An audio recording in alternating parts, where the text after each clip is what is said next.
What's up? What's up? What's up, tribe? How you guys doing? Happy afternoon to everyone. um, we have a full agenda today, you guys. We have a very full agenda. We got back to back from me, and then El Teddy is going live right after. I think at 8 o'clock, El Teddy is going live. So we have a full afternoon. If you hang out on our side, hey Miss Toby, it's good to see you. I'm so glad to see you. I hope you and all your family are well. Thank you to everybody who checked on me, sent me DMs and messages. I woke up to a bunch of messages, and I appreciate that. But I'm okay. I have checked in with my people in Baltimore, and thank God they're okay. We're just gonna keep everybody else in prayer as Baltimore gets through this. It's gonna be a mess. So, all right. All right, you guys, let's get into this. So y'all wanted me to review this Hulu documentary, and I said I was gonna look at it because I was at the FreakNik, and it was interesting watching the documentary because the years that I was at FreakNik were interesting. Those like it was interesting. It was a part of the shift of FreakNik, and so let me get into this. And at 5:30, we're gonna be going right into the Diddy um conversation. I already have it set so that the chat will automatically move over to the new video, so y'all don't have to go nowhere when it's time to switch over. If you want to, and Simone, girl, is that legal? So we're going to be having that conversation with an attorney. Okay, and I was not on. Hold on, y'all. This is my mama.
I'm sorry about that, you guys. That was my mom calling me, and my members know why I took that call. I just had to make sure everything was okay. And then she got to talking about the bridge, and she was like, that's the bridge we used to always take when we would go out of town.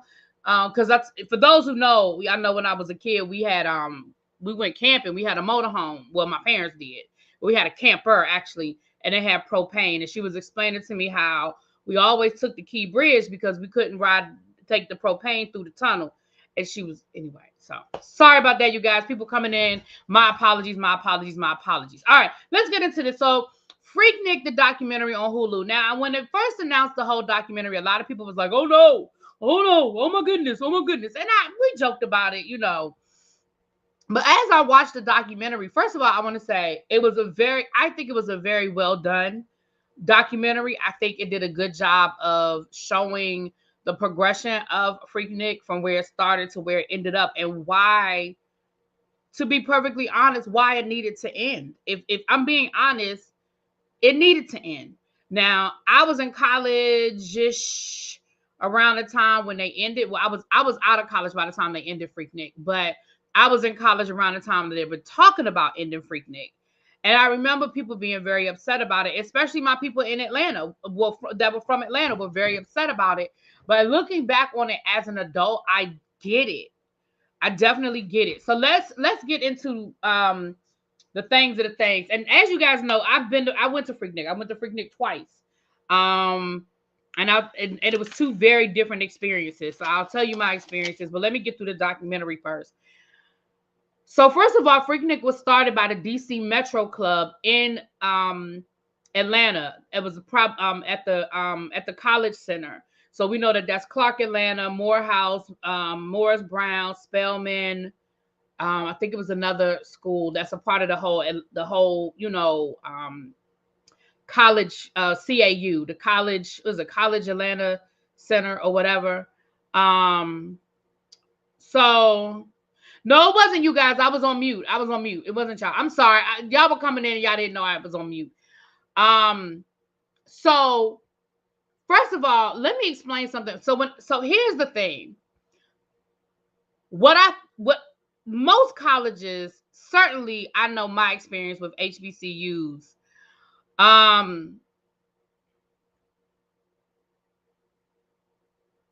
have a city club, right? And when I went to Bennett, A&T, we had the DC Metro Club at A&T. And we didn't really, Bennett was so small, we really didn't need it. Like, you just kind of knew who was from your area, and that's who you linked up with when you needed a ride home or you were feeling a little homesick. Like, we all kind of gravitated towards the people we knew were from home. And we joined, like, I was a member of the DC Metro Club at A&T, and again, it was a good time to just be around your people that, especially when you were away from home for the first time, like you had common language, common fashion, common music, common experiences. You could talk to each other in a way that you didn't have to explain stuff.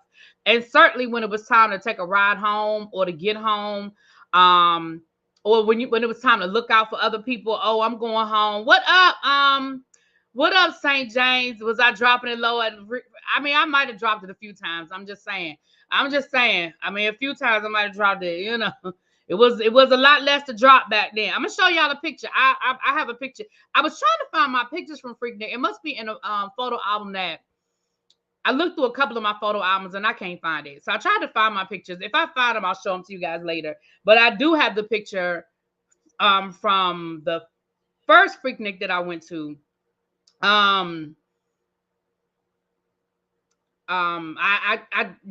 I use it as my motivation.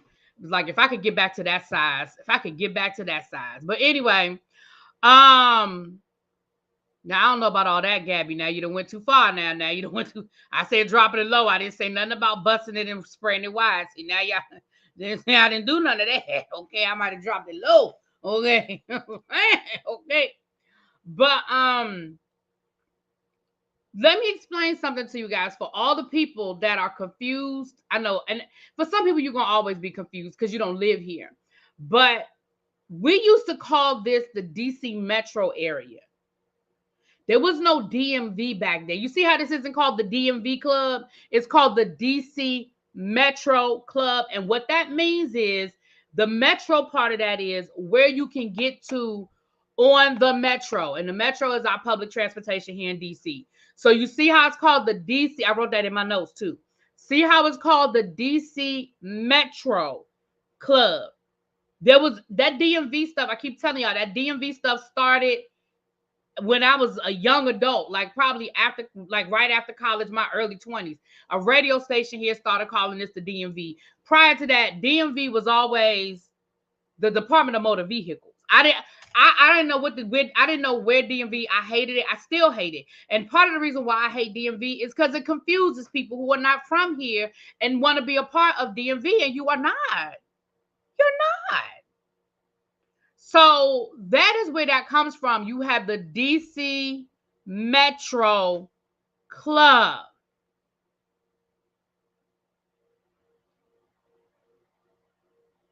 Okay. So it started off as something to do during spring break because a lot of kids didn't go home or couldn't go home. And so they were like, well, let's plan something that we can do over spring break. And what happened was they were planning all year long. They were planning activities that would build up to whatever this activity was they were going to do in the springtime. So how they came up with the name was they came up with the theme for the year. And the theme was we want to bring back the freak. They were meaning the dance the freak. Not freaky freak. But the dance the freak. If you were around in the 70s and you knew about Freak Out. I can't remember the name of the song now. La Freak, So Chic. It was a chick. What's the name of the group? Has Niles Rodgers and everybody in it. So that's where the name came from. So they said every activity they had that year had the word freak somewhere in it because that was their theme for the year. La Freak. Thank you. So they were bringing back. That was the theme. Now, I'm sure us looking back on it now, that sounds silly. Like, what you mean bringing back the freak? What is that? But that was where it came from. So, of course, chic. Thank you, Brandon. So, of course, they were having a party in the park that they called. Let me turn my phone off. I had turned my phone on the other day when I was I had needed anyway. So of course now we don't use the word picnic. They mentioned that in the documentary, or at least you should not use the word picnic. But it was FreakNik, meaning freak, which was their theme for the year, and then picnic. They merged the two words. So that is where the name comes from. FreakNik started in 1983. Right, that's exactly what that ring was, Miss Kiki. So it started in 1983, and it was a party in the park at Piedmont Park. So Piedmont Park continued to be the focal point of FreakNik for the duration for the most part. I mean, I know the first year I went to FreakNik, we went to Piedmont Park. The second year, we didn't make it. I'll give you my experience in a minute. So as the years went on, it started off, they said the first year of FreakNik was like 50 people at Piedmont Park. But it started to grow naturally because, of course, there was no social media back then. There was no people sending out, massive text messages and stuff like that. It was just one of those things where it was like, yo, we had a good time. Let's do it again next year. So they did it again the next year. And it continued to grow and grow and grow. And it grew organically. And it became just this big old party during spring break. And it really was a rival to Daytona Beach or I think they said Corpus Christi down in Texas, where a lot of those beaches and activities weren't necessarily geared towards Black kids. So it was a safe space because we're at a Black city with Black, leadership, Black politicians, Black businesses. And you had so many HBCUs that were organically there. It was a safe space. And it just organically grew.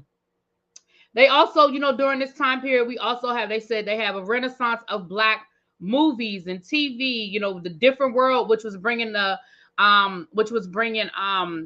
even more focused on, you know, Black colleges and HBCUs and stuff like that. Yeah, we had Bike Week at Myrtle Beach. I went to Bike Week too, child.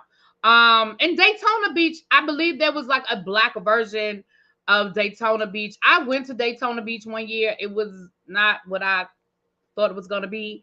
But maybe we weren't in the right area. Don't know, but neither here nor there. Hey, Quake. So I remember and they showed the clip of the episode where Kim and Freddie were trying to get the FreakNik child. That thing was funny to me. But what was funny was they made it to DC. And I was like, FreakNik is not in DC, but I'm sure, you know, for the purposes of the conversation. So anyway, Houston area had Kappa Beach Party at Galveston. We went to both. Okay, girl. Then celebrities started coming to FreakNik because, again, word of mouth. Then celebrities started wanting to come. And then they started having, you know, concerts and major, you know, they showed clips of Biggie Smalls and Craig Mack and all of that were there that time during that time. Eric Sermon talked about a rim shop that he had where it was a studio upstairs, a rim shop downstairs, which basically was just a place where all the celebrities went and hung out. It was like, and they showed pictures of all the different celebrities who were there during that time period.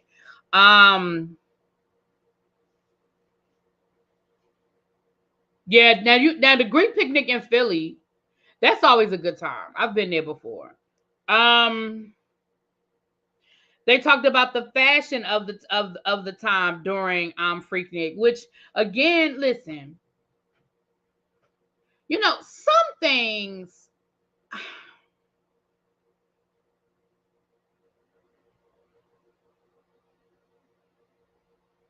let me say this. Black folk gonna show up. Black folk gonna be clean. And I think that's why I have such a big frustration with where we're going now as a society, not just among Black people, but don't nobody dress up for nothing no more. You know what I mean? But Black folk, it used to be an event. It was a moment. We were gonna get our hair done. We were gonna have the outfits. Even if, and it didn't have to be Gucci, Louis, Fendi. You know, it could have been a little cute outfit from, you know, Lerner. Or what were some of the other stores from back in the day? They showed Rashida, she worked at merry-go-round. Up here we had Cavalier up against the wall. Like, we was gonna get us a cute outfit, even if it was just, you know, a little something, because we ain't have money like that. Like let's stop playing, act like everybody grew up with money. We didn't, but we knew how to get our hair done. And you know, I remember one of my friends could do hair. I mean, she was a, you know, kitchen beautician. But we got it done. We all looked cute when we left the house. I knew how to do nails, okay? I'm going to make sure we got it. It may not last long. I wasn't professionally trained, but I know how to do a little 1-2 with some acrylic, and it would last long enough for us to get to the party and get home and be cute, okay? You know, like, we knew how to make sure that we showed up and showed out. And that, you know, so that was the thing with FreakNik, that the fashion of the 90s, shop starving and show the pics. What you talking about? I got one picture to show y'all. Calm down. Oh, you pledged AK in spring of 94? Oh, okay, y'all talking in the chat. So, you know, I love the fact that there were the fashions of that time, and it is sort of a time capsule. When you watch those clips from the different FreakNiks, it is a time capsule. You know, I remember some of those outfits. Hell, I had some of those outfits, right? And the purses and the hairdos and all that good stuff. FreakNik was the first time I dyed my hair. You know, FreakNik was the first time I was with my friend Sherry and her cousins, and I don't know why we dyed my hair FreakNik, but we did it.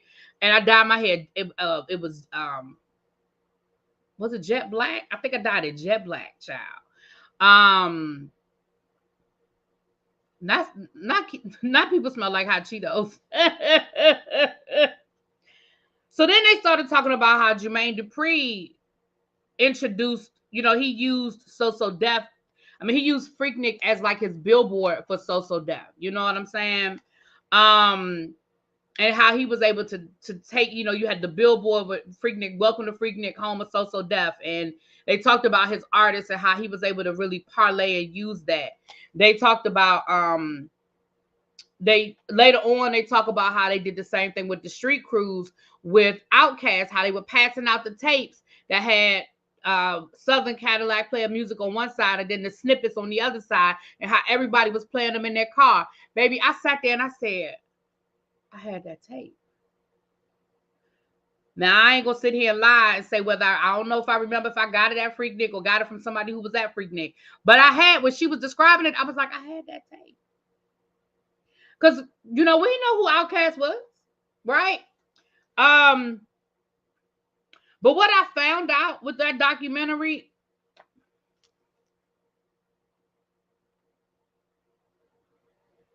Luke ruined FreakNik. Luke Campbell ruined FreakNik. FreakNik was fine. Now it was a little big. It was getting a little big. The city was getting, it was getting a little big. But Luke Campbell ruined FreakNik. As I'm sitting here listening to this man talk about, well, you know, it was already called FreakNik, so we had to bring the freak to FreakNik. And I filmed a video at FreakNik. I saw it powerful. I filmed my video at FreakNik in spring of '93. And everybody knew that's where the video came from. So the next year, '94, that was it. That was it. So what you did was, and granted the name, I get it, FreakNik. But when you hear him talk about how he had to change up and bring the freak to FreakNik,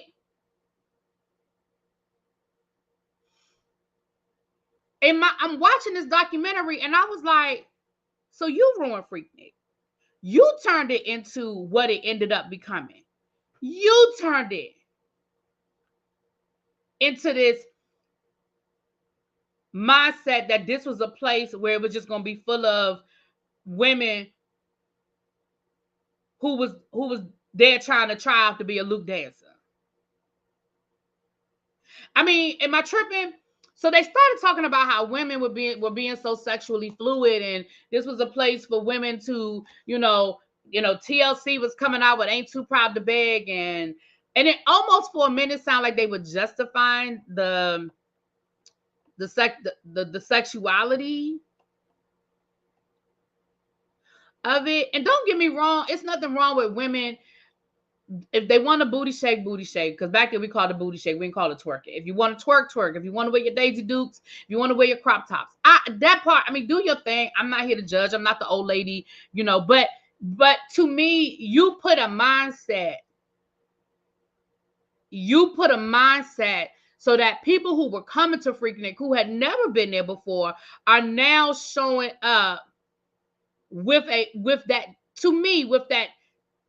that, okay, this is a sex thing. What up, Cruiser? That sex, you know what I'm saying? I feel like that's what it was. You showed up with this whole sex mentality. So I'm watching that documentary and I said, well, damn it, if Luke Campbell ruined FreakNik. Now, with that being said, 94, 95 was when I was there.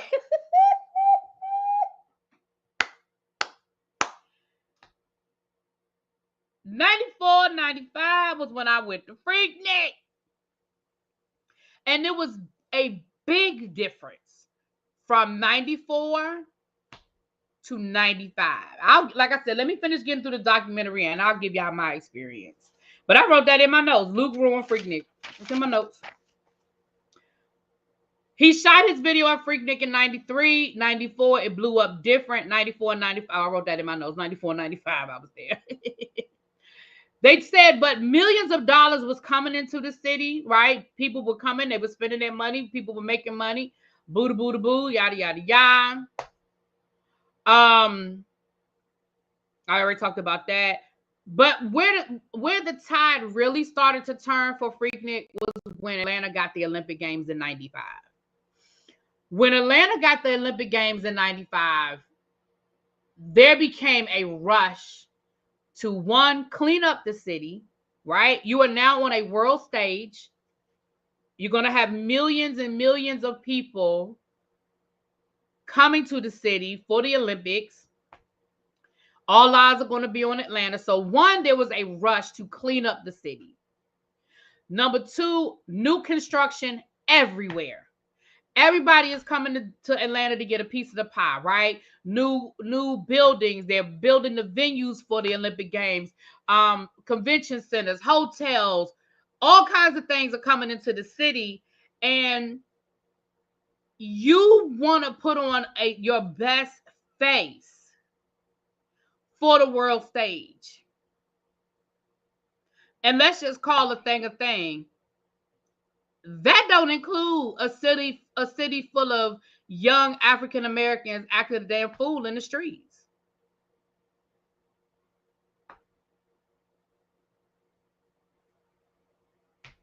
And I'm not justifying any of it. I'm just talking about what it is.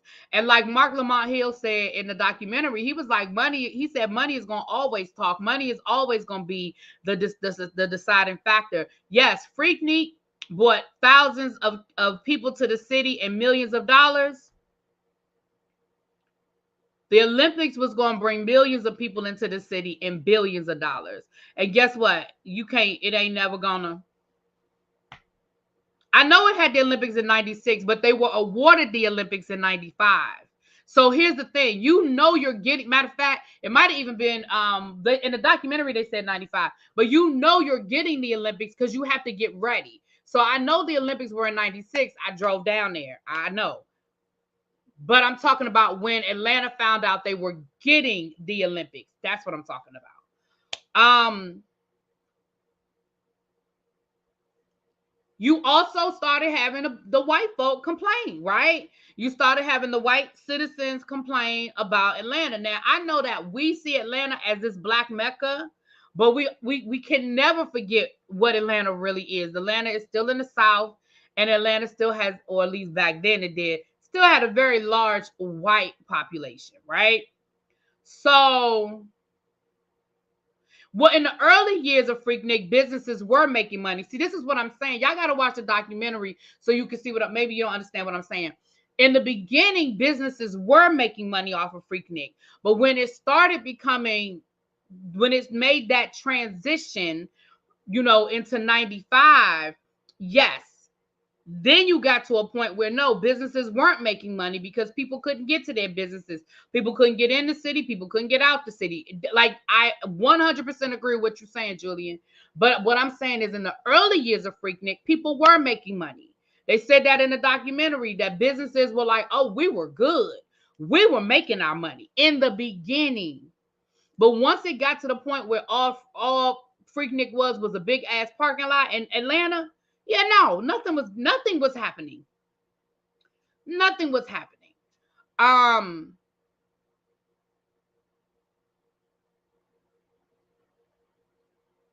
me go back to my notes because I don't want to forget what I was going to say.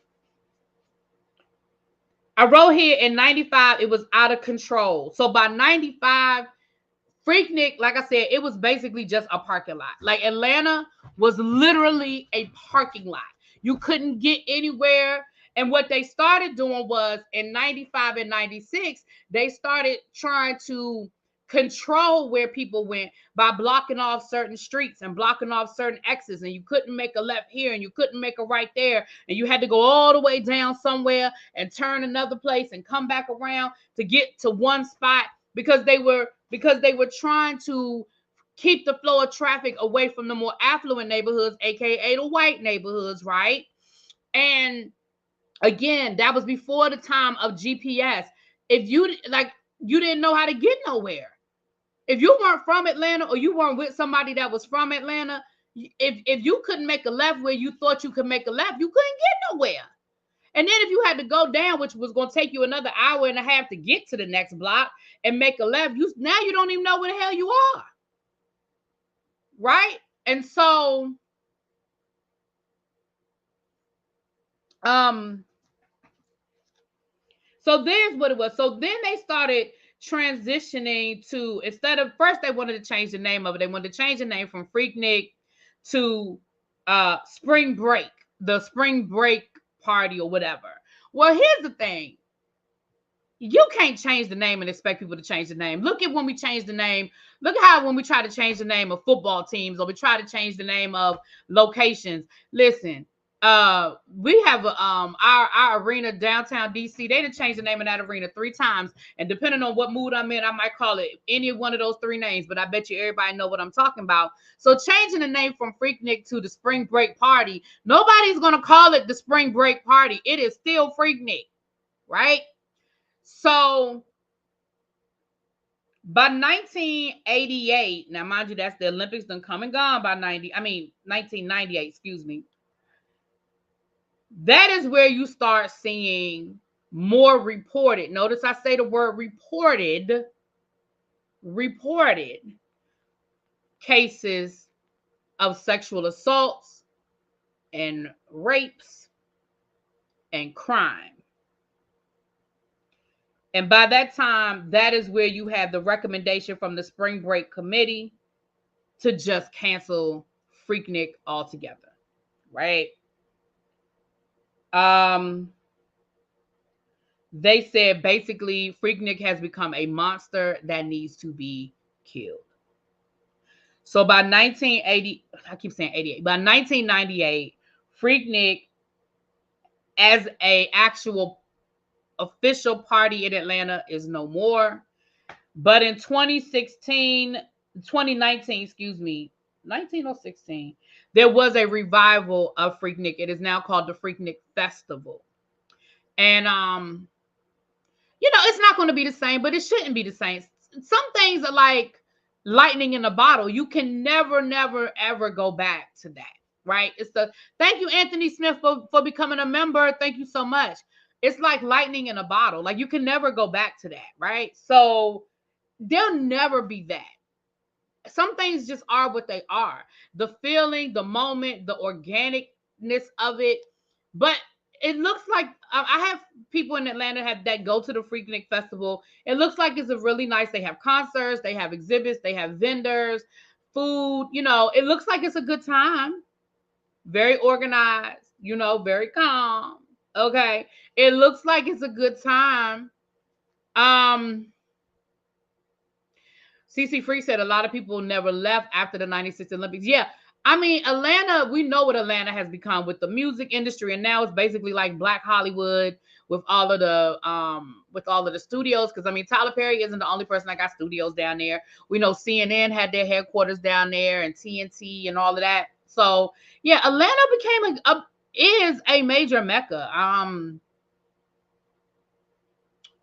So yeah, the documentary, I'm gonna be honest with you, I think they did a good job of, again, like I said, showing the progression of FreakNik and why we got to where we were with the end of it. Again, as a college student, or I think I had just graduated from college, talking about ending FreakNik, I mean, a lot of us were like, what? What they mean they gonna end FreakNik? But again, looking at the documentary and looking back at it as an adult, I get it. I understand. They needed to. It was getting out of hand, and it really. I wrote this quote down. The guy that was the head of the Spring Break Planning Committee, he said FreakNik had evolved into an opportunity for men to come to Atlanta to assault, and it had to be killed. He said, they said by the end, it was 40-year-old men coming to Atlanta for FreakNik. Well, now, what a 40-year-old man need to be doing at FreakNik? Why are you here, sir? This is a spring break party for and by college students. Why are you here, sir?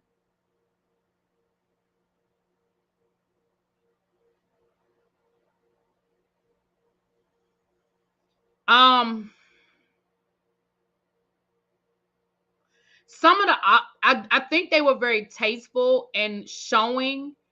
They did show some of the raunchiness, but they blurred out people's faces, or they did it really quickly, so that I think they did a really good job that if anybody was there, they wouldn't be embarrassed. or offended. I mean, there were men as well as women. They had clips of men dropping their pants, but they blurred it all out.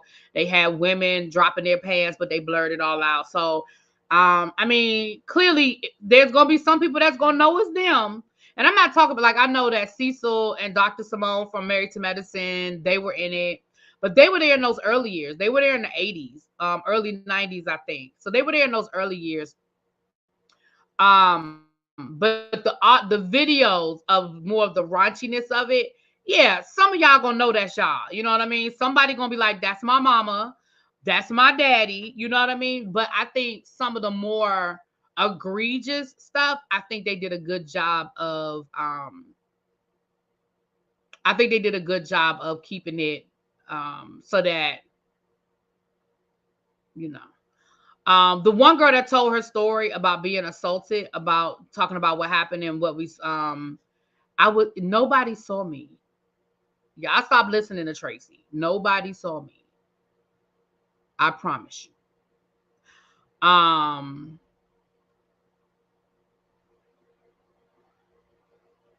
Not surprised by Luke. Look at what he did to young girls. Right. I'm not surprised by Luke either, you know, but watching the document, and I'm wondering if anybody else walked away with that. But I'm watching it and I'm like, oh, so you ruined FreakNik. Now, that's not to say that FreakNik wouldn't have eventually evolved into whatever, but I do think him connecting himself and his brand with the name, I just think that didn't help. Now,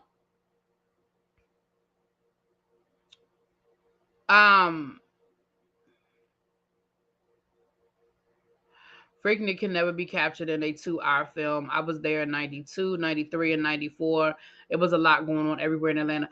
I agree. I'm going to be honest with you guys. Like, my review seems short because honestly, the documentary wasn't that deep. I mean, I felt like we didn't spend enough time on the founding of it. I mean, I think we got the information. Let's be clear, we got the information, but I really expected more. If I'm being fair, now do I think it was a decent documentary? Okay, it was decent, but I honestly expected more. So my review don't seem that long or that detailed because honestly, it wasn't that long or that detailed. You know, you could definitely tell that Jermaine Dupri and Luke were the executive producers because, you know, you could definitely tell that. That's why I asked if you think the doc could be a miniseries.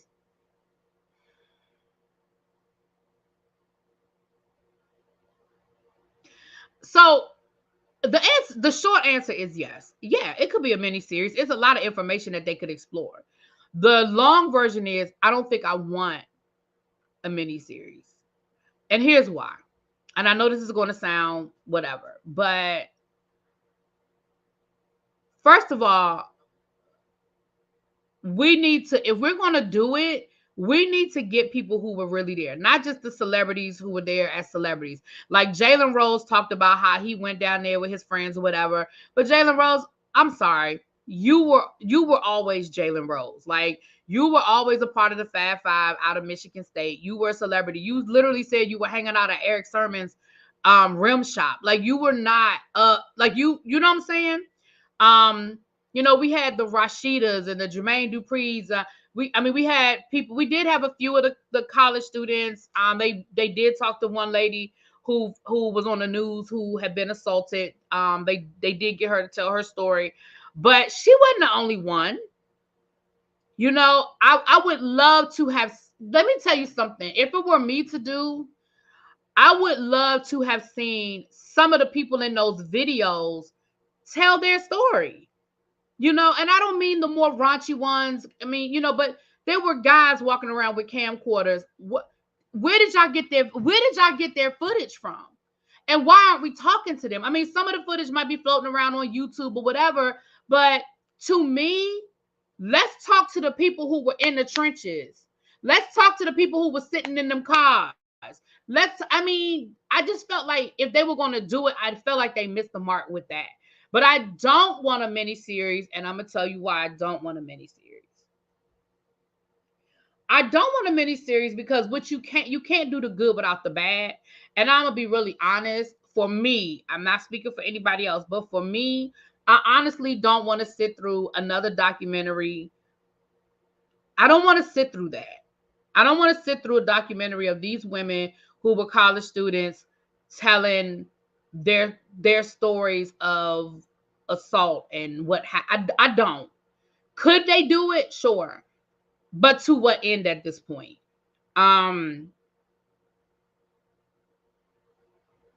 But that's where I was really waiting for that moment. I was waiting for them, like I was waiting to hear from the people who were there in the trenches. Like we didn't get a lot of that. We didn't get a lot of those people. You know what I mean? Right. Colomet said the fun we had piled in a hotel room and crashing at friends' apartment. Right. Like we didn't get those stories. Like, I mean, I'm going to tell y'all my story in a second, but we didn't get those stories. And I just feel like that's part of what's missing. There was it was the surface. Like I said, they talked about the music and the fashions and all of that, but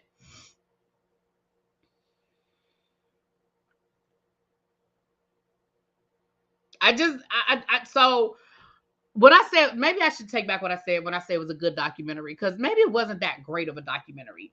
But I mean, it was what it was. I mean, for people who weren't there, do I think it did a good job of giving them the surface of it? Yeah. But for those of us who remember it, who were there, who went through it, do I think it gave us, was it nostalgic for me? No. Would it be something great for my students to watch to get the idea of what FreakNik was? Well, not my students. But you know what I'm saying? Yeah. Right. I said that quick. You might not have been in here. I said the same thing. That's when I discovered Outkast as well. So let me give y'all my little FreakNik story. It ain't that deep because, I mean, as much as y'all been clowning me, honestly, it ain't that deep. And I've told y'all my FreakNik story before. But let me show y'all a picture of me at FreakNik. That's me at FreakNik. Let me take this down. Hold on. That's me at FreakNik. Like I said, I wish I was the size I was in that picture. I thought I was fat in that picture. I wish I was the size I was in that picture, child. Okay. But that was me and FreakNik. I wish I had a more close-up picture. But shut up, St. James. Shut up. Yeah, honey, I had my bob, girl. I had my bob. Now, let me tell y'all why we took that picture. Okay. I'm going to take the picture down and I'm going to tell the story, but I'm going to put it back up so y'all know what I'm talking about. So I went to FreakNik with my girlfriend, Sherry. One of my really good friends. We're still friends to this day. She lives in Atlanta now, but she's from Savannah. Remember I told y'all the first time I had a crab roll was my girlfriend from college. Her dad did one when I went home with her to Savannah. That is her, right? So Sherry's family is from Atlanta. So we went and stayed at her cousin's house. And we all, like you said, so we didn't have to worry about a hotel room. We just had to get to Atlanta, honey. So, we just everybody put their little gas money on the table. And we got to Atlanta. I think that first year we took my car, had a little Ford Escort, honey. And the second year we rode in Sherry's car. She had a Geo Prism, child. So we went down on a Friday night. Now, my first clue should have been, as we were driving into Atlanta, there was a traffic jam leaving Atlanta. Now, mind you, the first year I went was 94. That should have been my first clue. There was literally a traffic jam leaving Atlanta as we were going into. Now, granted, traffic was tight going into Atlanta, but it was, when I say it was a traffic, I think it might have been an accident, but there was literally a traffic jam leaving Atlanta. I said, that should have been my first clue. So we stayed at my friend Sherry, her cousin's house, and they stayed in the suburbs. Don't ask me what suburbs. I couldn't tell you, but what I do know is it was a nice suburbs, because I'm gonna tell you in a minute whose house that is. For those who weren't here when I told the story the first time, I'm about to tell you in a minute whose house that is in the background, which is why we all took a picture in front of that house, because we really was just taking a picture of the house so we could tell people whose house that was. But we were staying right next door. So my first experience at FreakNik was, it was fun. Now I spent 90% of it in the car because there was traffic everywhere. I mean, everywhere. But we made it to Piedmont Park that first year. Now, I couldn't tell you where we parked the car. Let me go back. That first night we got that Friday night, we got to the cousin's house. Everybody took a shower, changed their clothes, and we went out. Now we tried to get into the Snoop Dogg he had a show at a club. It used to be called The Garage. I gotta find my pictures. I don't know where my pictures are, but I gotta find my pictures. By the time we got to the garage, it was full. Fire marshal wasn't letting nobody else in. So basically, we just hung out in the parking lot of we literally just hung out in the parking lot of the garage. And there was we ran into some cues that was hopping. One of them had a brand on his ass. Don't ask me how I know, just know I saw it. Moving on. Then it was this guy walking around with champagne glasses, probably cheap dollars. Well, I don't know if it was a dollar store back then, but probably some cheap Walmart glasses, literally handing out glasses and pouring wine in the glasses. Now, here our dumbasses were. Again, remember how I always tell y'all the things I did when I was younger, and I was young and dumb, and I would, but for the grace of God. This is a but for the grace of God moment. Y'all know we drank that damn wine, right? Y'all know we drank that damn wine. Now, again, looking back on it, ain't no way in the world I would just drink some random alcohol somebody gave me on the street. We took them wine glasses just as nice, and he poured us the wine, and we drank the wine. We spent the next couple of hours just hanging out in Atlanta. You know what I mean? I couldn't tell you where we went. Don't know it. I still don't know that much about Atlanta. Miss Cruz, I might have. I might have. Miss Cruz said, "We know you saw it, but did you touch it?" I might have touched the brand. I don't know. But anyway, so we went back home that night. I think that might be when did I dye my hair? Because I dyed my hair. I told you my first FreakNik was the first time I ever dyed my hair, and I dyed it black. I remember I dyed it black, or was it burgundy? I don't know. It was black. It was dark. It might have been dyed in that picture. I think it was already dyed in that picture. So we went back home. We had breakfast. My friend Sherry, her aunt, cooked breakfast for us. So we had breakfast, and we was getting ready to head out to Piedmont Park. So hold on a second, y'all. Hello. Hello. Yeah.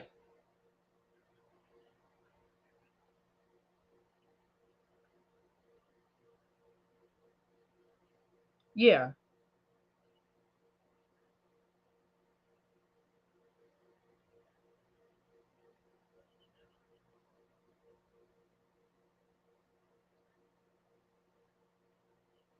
Mhm. Mhm.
Sorry about that, y'all. I got a little more time. That was Simone. That's why I took the car. That was Simone. I had the time wrong, so I got a little more time. I got to push it. We're gonna be going live at 6:30. Let me change the time real quick. But 6:15. I forget she's in Central Time, so when she said 5:30, I thought she meant 5:30 my time. She meant 5:30 her time. My bad, y'all. Let me change it. So yeah, so that morning we had breakfast and stuff, and like I said, we were heading out to Piedmont Park, and like I said, that honestly was just a parking lot. Like it was just. We made it to Piedmont Park, but I promise you, I cannot. I honestly. Baby, we sat in traffic longer than we stayed at the park.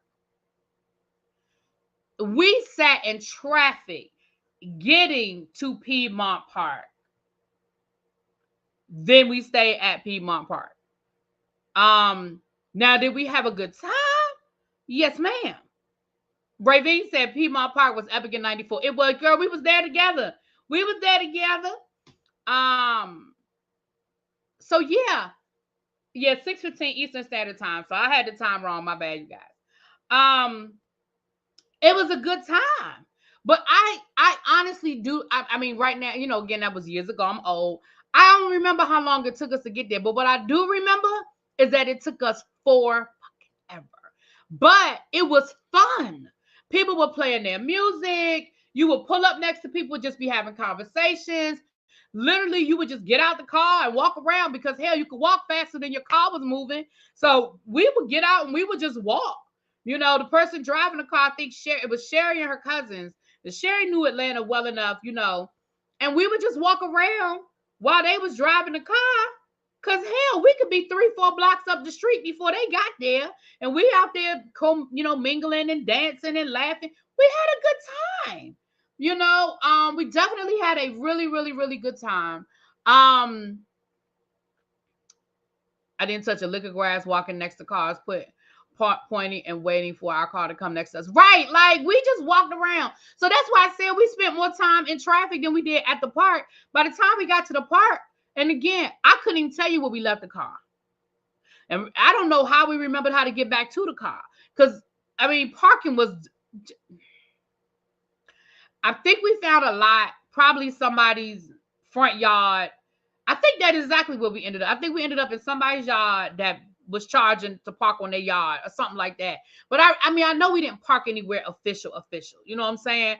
We didn't park anywhere official. And yes, right. There were no cell phones and all of that. So we had to make sure we stuck together. Don't make no hard turns. Don't make no lefts, no rights. You know what I'm saying? You make sure you can keep one of us in eyesight. Every once in a while, we would call each other's name. Hey, you know what I mean? Because you didn't want to get lost. You didn't want to get lost. Later on that night, so we left Piedmont Park. We probably stopped somewhere and got something to eat, I'm sure. Went back to the house, and we hung out at the house for a little while because I think we were just tired. You know what I mean? We were tired. So we stayed at the house a little while, and we finally went back out Saturday night, and we ain't do nothing but drive around. Couldn't tell you what part of the city we were in. Couldn't tell you nothing. All I know is that we hung out, and we probably hung out till about 2 a.m. and then headed back. I didn't go to any official club. We didn't go to no official parties. I think we went to locations of parties.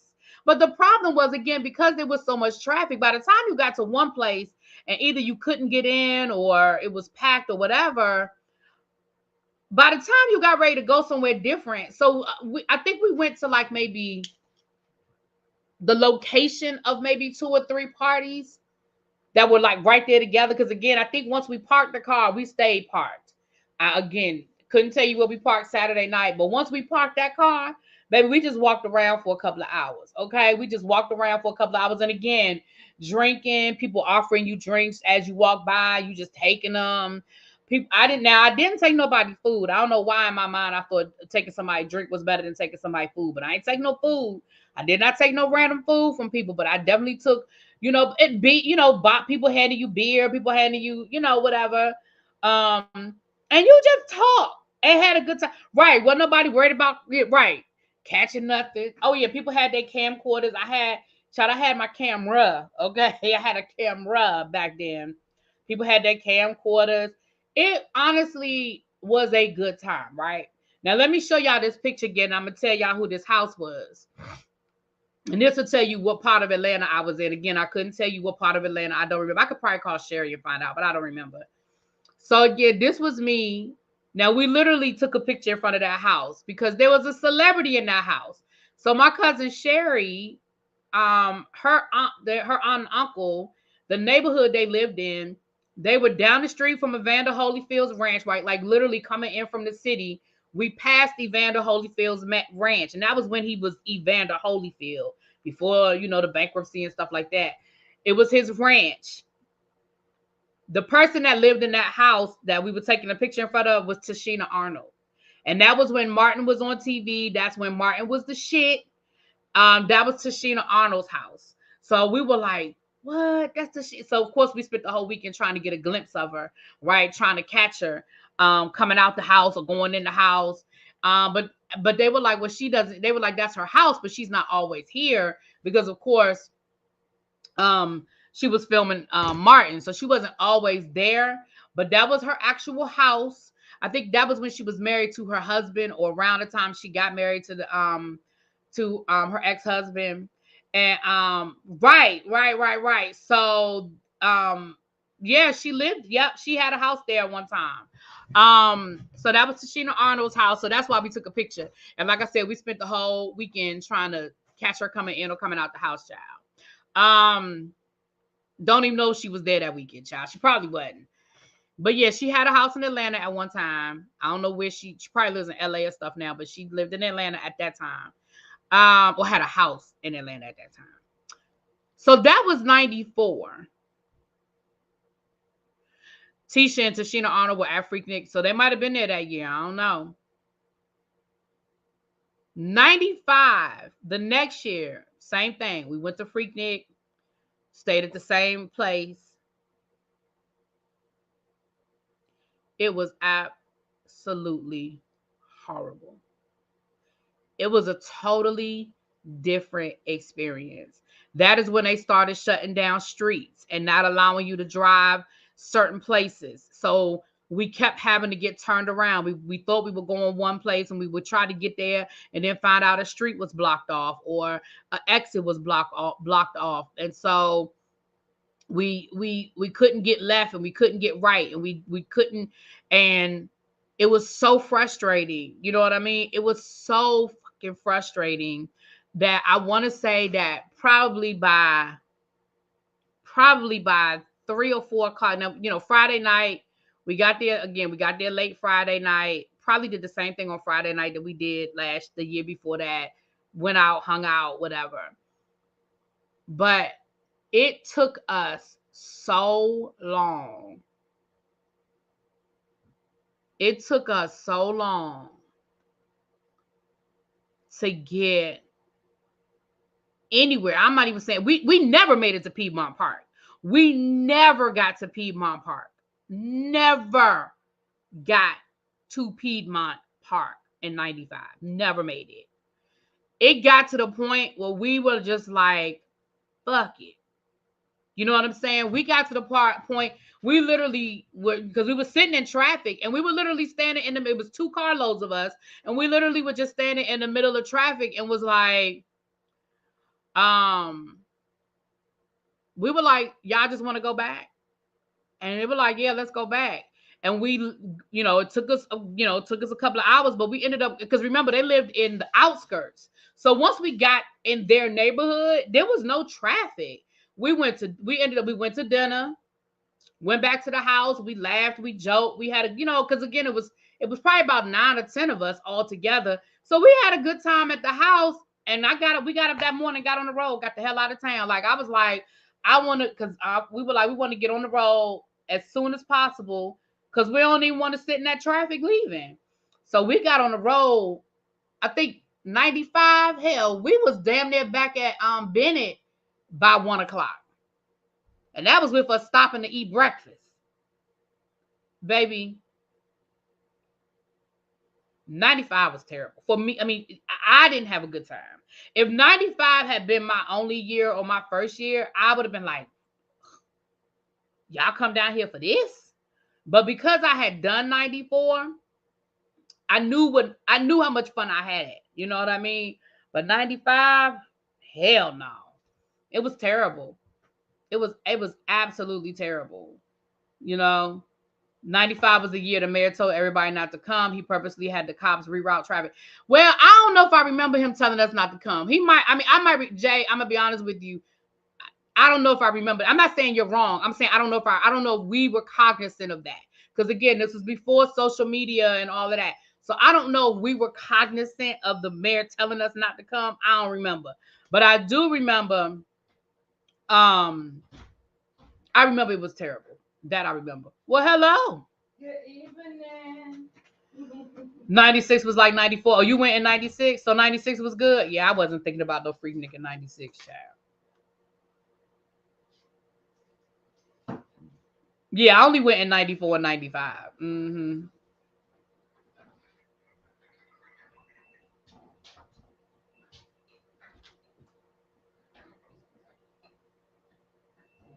Right, he might have said it, but right, who was listening? And even and not only that, but I mean, we were young college students. You think we was listening to him tell us what we couldn't do? Hell no. You know what I mean? So even if word had traveled up to us that, well, the mayor of Atlanta is saying don't come, we'd have been like, fuck him. You know what I'm saying? You know, that would have been our attitude. Now, we did drive down for the Olympics. And when I say for the Olympics, I mean we drove to Atlanta while the Olympics was happening. Child, we see no parts of no Olympics. Matter of fact, no, I'm telling a lie. I'm telling a lie. Let me fix it. I did not go down to Atlanta for the Olympics. We went down to Atlanta after the Olympics because they were still partying. Wait a minute. Hold on. No. See, I'm old. Wait a minute. Maybe it was before. It might have been before. And the reason why I'm saying that now, because I remember I was watching the Olympics when the night of the explosion. Like I remember watching it live. And I remember thinking, oh, I'm so glad. You know, we went down before. Because I remember thinking, I'm glad because I was living in North Carolina then. And me and some friends drove down before. Because you know, that's around my birthday. My birthday is July 2nd. And I think we might have drove down there to hang out for my birthday or something. And it was before because I remember watching it thinking, oh my God, like I'm glad, like, oh my gosh. So yeah, it was before. It was before. It's probably the weekend before the Olympics started or something like that. Because I was watching TV and I was like, oh, what the hell? And I remember because my grandmother called me. I remember my grandmother called me and she was like, where are you? I said, I'm back home. I'm in Greensboro. Yeah. Yep. We went before. But we was partying like the Olympics was happening. That's what I'm trying to remember. Baby, when I tell you we was partying, Atlanta was on fire during the Olympics, baby. Atlanta was on fire. I stayed in my house for the Olympics because it was annoying to me. You can't wait to kick it with me. Why, Don? Baby, I'm old now. I don't party like I used to. Kicking it with me ain't the same. I mean, we can hang out. But baby, kicking it with me ain't the same. Shoot, kicking it with me ain't the same these days, baby. What exploded at the Olympics? A bomb, Harold. It was a bomb, boo. Somebody planted a bomb. Yep. In a backpack. I'll never forget that.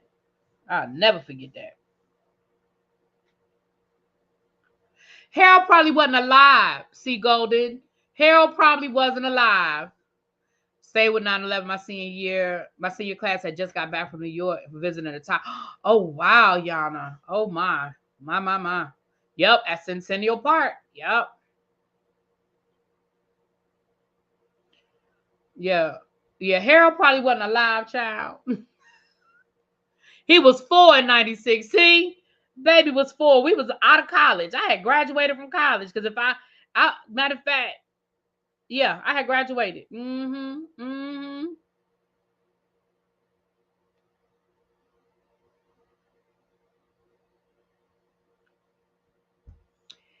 All right, you guys. Well, I'm gonna get off of here. I'm sorry, I got my time mixed up. We'll be back at 6:30 to talk about Diddy, and then El Teddy is going live at 8. So we got a full agenda for y'all. For y'all that be like, we want to watch something on YouTube. So for the people that hang out with the Treasure kids, with myself, El Teddy, Ebby, and so forth, y'all have and I'm sure the Diddy updates coming every 5 minutes. So we'll be here to talk about Diddy, the updates, what's happening, what's not happening, what's going on with Diddy, and so forth and so on. Okay. Thank y'all for being here. It was 200 of y'all in here. Please make sure you hit that like button before you leave. And I'm gonna just leave y'all with this. Please make sure y'all hit the like button before y'all leave. Um, and if you're new here, go on and subscribe. And I'm gonna go ahead and leave y'all with that. The reason why I know how to find this picture is because that's, you know how you have a picture that you use to motivate yourself. That's the picture I use. I said if I could get back down to that size, I probably was a size 12 in that picture. And I thought I was fat then. Baby, if I could get back down to a size 12, you wouldn't be able to tell me shit. I'm telling y'all now. I'd get back to a size 12.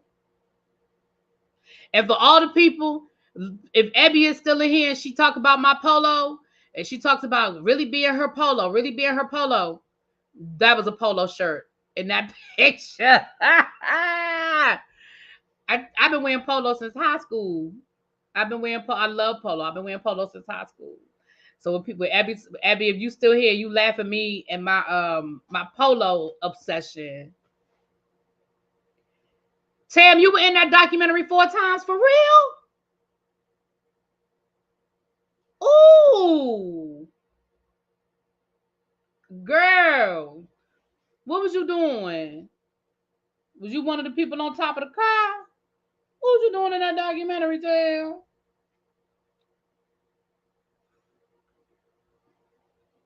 I ain't mad at you though, Tam. I ain't mad at you. But like I said, those are the stories that I would love to have heard. I want to hear the stories. I want to hear those stories of the people who were in those pictures and on those videos. You know what I'm saying? Do you feel like you don't have to get on camera? Do you feel like coming up and talking to us a little bit about that, what you remember? You feel like that? I got a few minutes. I would love to hear you tell your story.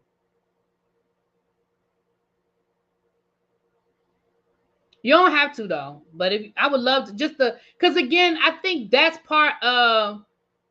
Oh, you weren't twerking to show your ass. Thank you. Right. Thankfully, right. Okay, I'm gonna drop the link. I'm gonna drop the link for Tam. And anybody else that I got a few minutes since I got the time wrong. I got a few minutes. If anybody else wants to come up and tell their FreakNik story, again, you don't have to show your face. I just need to, before I bring you on camera, I just need to verify that you ain't trying to cause no problems over here. But if you want to get up and tell your story, come on up. Come on up. But I think that's part of what was missing. I would love to have talked to some of those guys. And again, I'm not talking about the ones that were doing things, but we saw people stepping. We saw guys that were walking around talking about why they were there. Like, I would love to have heard those. Like, I feel like we got the surface and we got the celebrity side of it. I feel like we didn't really get. Okay, Tam, I'm bringing you up now, boo. Let me put my picture up. Bring Tam up. Let me see. Hey, Tam. Hey, can you hear me? I can hear you. Hey, girl. So they got you, girl. I am not proud, and I have never been so thankful for being the boring friend because I was always the boring friend growing up, and I'm so thankful for it now. And I am like, in my mind, I'm going like, don't they need to get our consent or permission or something? But I guess not. I could not believe it, girl. When that doc came out, my phone was blowing up like, is this you? Oh, girl. But you know what? That was one of the conversations that was being had when they first announced the documentary. They talked about that. Like, do they have to get these people consent? So my question to you is this. In the clips that they have of you, or do you know who took the videos of you? No, not at all. I think it was because Wow. I just remember it was like 97 too. So it was wild. And I just remember like a lot of people walking around with their Yeah. camcorders out. Because back then you Yeah. had the handheld camcorder. So a lot of people were doing that, but I didn't like I wasn't on camera where I knew somebody was recording me. So thank goodness, like there's literally 4 like really quick clips of me. I was like, oh my God. I was holding my breath when people told me I was on there. And when I went and watched it, I was like, thank goodness. Like, because what I saw when I was down there, I saw a lot of women like walking by or just standing there, and men doing like vulgar things behind them or vulgar gestures, and the girl didn't even know.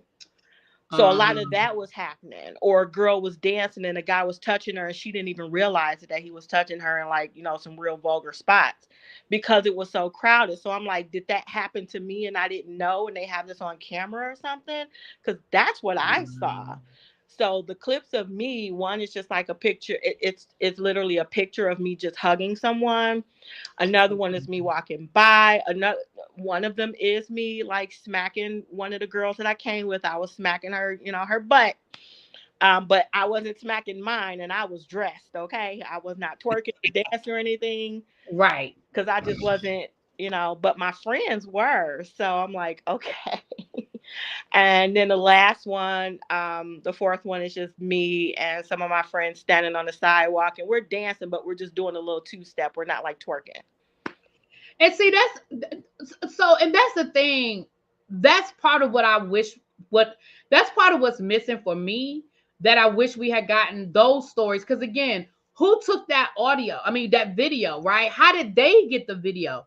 I mean, is this stuff that's just floating around on YouTube? Did people send them this video? You know what I mean? Because who took it? I want to hear his story or her story. And that was my question too. Like, okay, so if all of these people are down there and people have their camcorders out, when they went to do this documentary, how did they collect all that footage? Like, who did they reach out to? And if they were able to reach out to the people who took the footage, why couldn't you reach out to the people who were in the footage? Well, they probably don't even know how to find y'all. Remember in the documentary, they said, baby, back then, you just wrote down when you got somebody's phone number, you just say the guy in the black shorts. You know what I mean? You ain't know who these people were. They didn't know who took the footage either. Somehow they found them, like, Yeah, where was that's what's missing for me. That's what's missing from this. If you're gonna call it a documentary, to me, I mean, it was a documentary, but to me, that's what was missing. We didn't get those human interest stories. Like it would have been great for, let's just say, assuming that they could have found you, right? And it would have been great for them to get your story. How did you and your friends decide y'all were going to FreakNik? What was the drive like? Where did y'all come from? How did y'all pool y'all money together? Did you stay at a hotel? Did you stay with some friends? Like those, they gave us the surface of all of that, but they didn't give us the real stories. And then when they started, I just feel like we got the surface. But that is interesting that they could have like talked to people like who were there and said like, hey, anyone who went to FreakNik this year, submit your stories, and they can kind of decide who they want to talk to depending on their stories, right, and include that. Because we could have told that like it was 2 conversion vans full of us. And back in our day, because I think me and you are, both of a particular age. So back in our day, we had the conversion vans and we piled up and we just hit the road. You know what I mean? And it would have been an interesting story. But yeah, I'm just thankful that they didn't catch like any guy doing anything vulgar like to me or my friends or anything like that, because they were doing that. Yeah, they definitely. Oh, and some of that footage was really disturbing. That wasn't. Let me say this. In looking back on things with an adult eye, I can look back on some of what I saw and be like, damn, you know what I mean? But I didn't see some of the more disturbing stuff that I saw. I mean, I saw women flash themselves. I saw guys flash themselves, but I didn't see the touching, the forced, like you said, some of the stuff I saw, I was like, oh wow, that's crossing the line. Like some of that is crossing lines, Trust me, you went in the earlier years. I went in 97 and it was way worse than what you're talking about. I saw a lot of that. So we were like walking, the streets and kind of enjoying the outside party of it all just for a little while. And we went back to like our hotel. We went to use the swimming pool, things like that. We went to eat, stuff like that. Like we didn't stay in the middle of that chaos because I saw how they were treating those girls, and I was like, oh no, no, no, this is not me. No, no, no.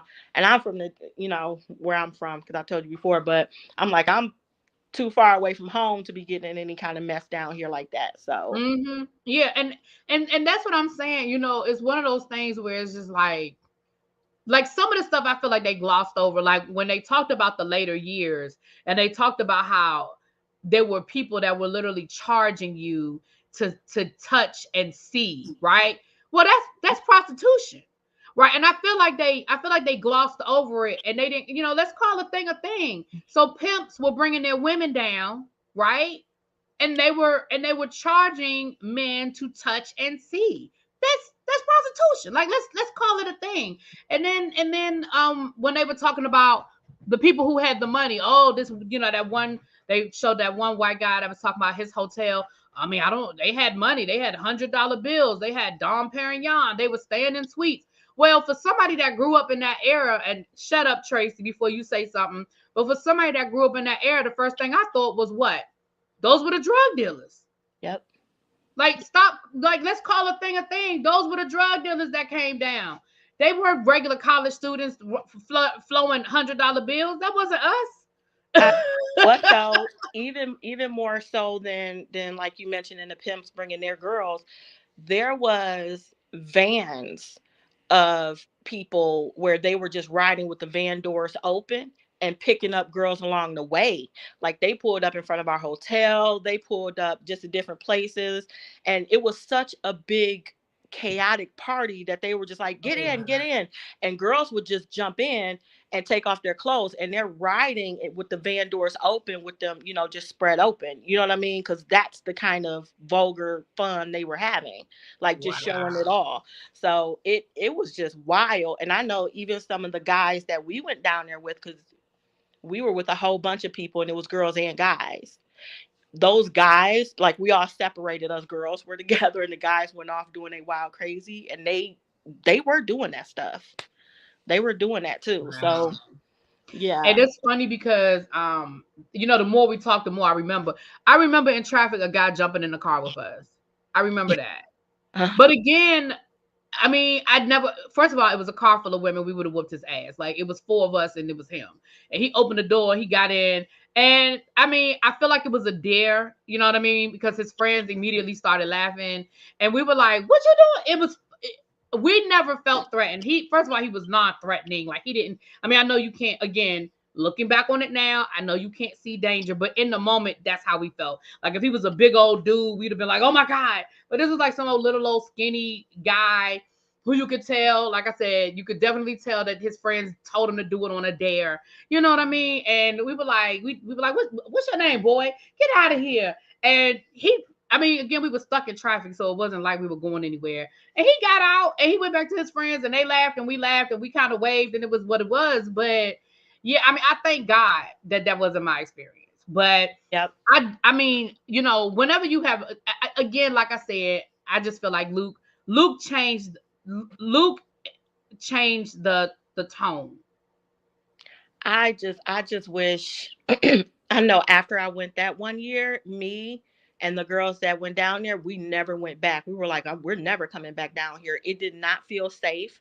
Like when we saw girls dancing, like if you started dancing or twerking or anything, a mob of guys would just mob you and circle you, and they were just grabbing on girls. And it's like, how can you even help them? Because it's a mob of dudes on her. It was crazy, like pulling her clothes and stuff like that. Happened. That one girl story about that happened. Yeah. Put out the car. That happened a whole lot on the streets. Like I said, I think that the year that happened to her was probably, I don't know if it was before the year I went, but it was bad. I didn't feel safe. So I didn't even stay on the streets with all those people. I'm like, no. That's why I was so surprised. I'm like, how am I in this? I didn't even do anything. Like all the wild stuff that I saw. Where did you guys pick out the people who were like chilling and like, you're not showing what really happened. That one girl's story is only just mild compared to. Oh, I'm sure. Well, I know I heard stories. You know what I mean? I heard stories. So yeah, by word of mouth, so I'm sure if I heard stories, then Child. Well, thank you for coming up and telling me. I was just curious that because you're the only person, you're the first person, I should say, that I've heard say that actually say, "Oh no, I saw myself." So I Yeah. appreciate you coming up and telling me. I appreciate you sharing that. And like you said, it sounds like because they had you so many times, it sounds like either the person who took that footage like had lots of footage in that general area, and maybe that was the general area where y'all were for them to get you over and over, or That's what like you said, because again, I think that's just what was missing. That's just what was missing, you know. Um, and I wish we had had more of those stories yes. of the people, because even if they, like you said, even if they had done an all call, which if they did, I missed it, so let me say that. But even if they had said, you know, Luke and Jermaine Dupree are executive producing a documentary on FreakNik. Here's a link. If you were there, if you have a story to share, if you have footage or pictures, here's the link. You know, and like you said, and they vetted people that way, and then they could really get some of these people's stories and say, well, what was your story at FreakNik? What was your experience? And get people to actually talk about, like I said, boots on the ground. Those early pictures, I feel like those pictures came from the original organizers who probably were able to reach out to some of their friends who were there in those early years.